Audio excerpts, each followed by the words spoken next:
Leo എന്ത് പറയാനാണ്, തിയേറ്ററിൽ പോയി കാണടേ, റിവ്യൂ ഒക്കെ കണ്ട് സമയം കളയാതെ.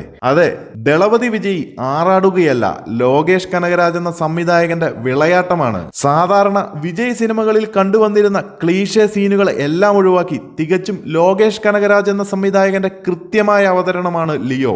ഒരു വിജയ് ആരാധകന് പോലും ബോറടിപ്പിക്കുന്ന രീതിയിലാണ് വിജയുടെ കഴിഞ്ഞ പല സിനിമകളും. മുൻ സിനിമകളിലെ ഡയലോഗുകളും ആക്ഷൻസും സ്റ്റൈലുമെല്ലാം റെഫർ ചെയ്ത് വീണ്ടും വിജയ് എന്ന തള്ളിമറിക്കുന്ന രീതിയിലാണ് ഇതുവരെയുള്ള വിജയ് പടങ്ങളുടെ മൊത്തത്തിലുള്ള അവലോകനം. അപ്പോൾ പിന്നെ വിജയ് ഹേറ്റേഴ്സിന്റെ കാര്യം പറയണോ?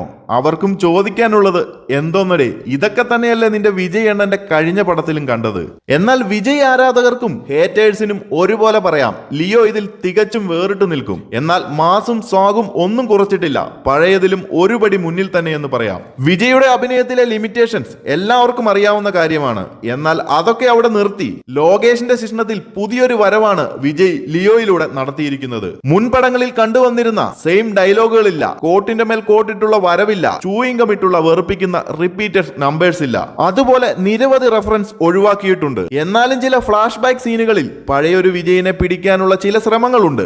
അതുപോലെ തന്നെ ലോകേഷിന്റെ കൈത്തി, വിക്രം സിനിമകളിൽ കണ്ടുവന്ന ഒരു ഗ്രിപ്പ് ലിയോയിൽ ഇടയ്ക്കിടയ്ക്ക് നഷ്ടപ്പെടുന്ന ഒരു ഫീലുമുണ്ട്. പിന്നെ നെഗറ്റീവായി പറയാനുള്ളത് തൃഷ, സഞ്ജയ് ദത്ത് എന്നിവരുടെ ഡബ്ബിംഗ് ആണ്. ഡബ്ബിംഗ് ചെയ്തവരുടെ പ്രശ്നമല്ല, ഇവരുടെ ബോഡി ലാംഗ്വേജുമായി ഡബ്ബിംഗ് വോയിസ് ഒട്ടും ചേരാത്തൊരു ഫീൽ, ഒരു സിങ്ക് ഇല്ലായ്മ തോന്നി. ഇങ്ങനെയുള്ള ചെറിയ ചെറിയ പാളിച്ചകൾ ഒഴിവാക്കിയാൽ തികച്ചും ഒരു ഗാങ്സ്റ്റർ ആക്ഷൻ ത്രില്ലർ തന്നെയാണ് ലിയോ. അൻബറുവിന്റെ നേതൃത്വത്തിലുള്ള ആക്ഷൻ സീക്വൻസുകൾ ഒരു രക്ഷയുമില്ല.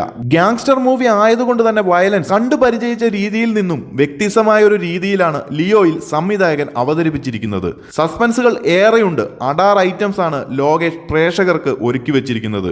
അതിന്റെ കൂടെ അനിരുദ്ധ് രവിചന്ദ്രന്റെ BGM കൂടി ആകുമ്പോൾ ഒരു രക്ഷയുമില്ല. തിയേറ്റർ പൂരപ്പറമ്പാക്കുന്ന അവസ്ഥ. എന്തായാലും 500-1000 കോടി ക്ലബിൽ പടം എത്തുമോ എന്നത് അറിയില്ലെങ്കിലും തിയേറ്ററിൽ വരും ദിവസങ്ങളിൽ ഒരു ആഘോഷം തന്നെയാകും ലിയോ.